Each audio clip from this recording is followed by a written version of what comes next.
Hello YouTube family, Radhe Radhe, Har Har Mahadev, नमः शिवाय, जय माता दी। हम आप लोगों के लिए बहुत ही प्यारा एक बारहमासी कजरी गीत लेकर आई हूँ। फूलवा चढ़ के आप लोग सुनिएगा। अगर ये बारहमासी कजरी गीत आप लोगों को अच्छी लगे तो लाइक करिएगा, सब्सक्राइब करिएगा और ज़्यादा से ज़्यादा शेयर करिएगा। एक छोटा सा कमेंट ज़रूर हमें दीजिएगा कैसा लगा। अब की बरखा में सजनवा ऊँच अटरिया चाहिना। अब की बरखा में सजनवा ऊँच अटरिया चाहिना। ऊँच अटरिया चाहिना, ऊँच अटरिया चाहिना। मास आषाढ़ में खेती खेताड़ी, मास आषाढ़ में खेत खेताड़ी, मास आषाढ़ में खेत खेताड़ी। बैला रहे जुआरी ना, बैला रह जुआरी ना। सावन बदे झूले झुलुआ, सावन बदे झूले झलुआ। कदम कडारी चाहिना, कदम के डरिया चाहिना। भादो भैंस दुवरिया चाही, भादो भैंस दुवरिया चाही। साथ मथनी कमोरियाना, साथ मथनी कमोरियाना, साथ मथनी कमोरियाना। क्वार में लेवे बदे लहरिया, ताल पोखरिया चाहिना। क्वार में लेवे बदे लहरिया, ताल पोखरिया चाहिना।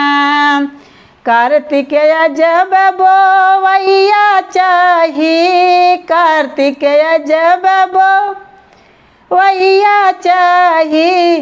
धरा पसेरी अढ़ैया ना, धरा पसेरी अढ़ैया ना। अगहन कूटे बदे कुंवरिया, अगहन कूटे बदे कुंवरिया।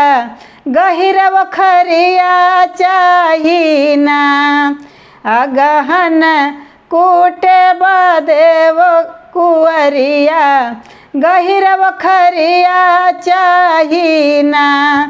पूस में चाही दारी दुसाला, पूस में चाही दारी दुसाला।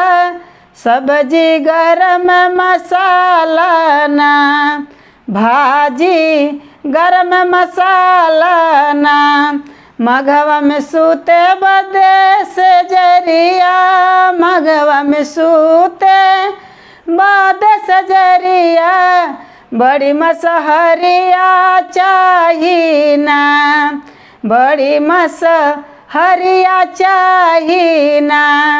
फागुन मास में उड़ लगनिया, फागुन मास में उठ लगनिया। रंग में हावर चाहिना, रंग में हावर चाहिना।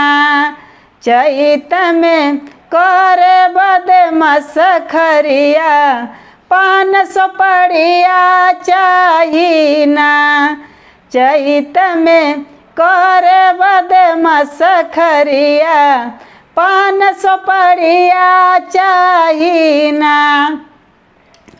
बैसखवा के गरम महीना, बैसखवा के गरम महीना। नाही रुके पसीना ना, नाही रुके पसीना ना।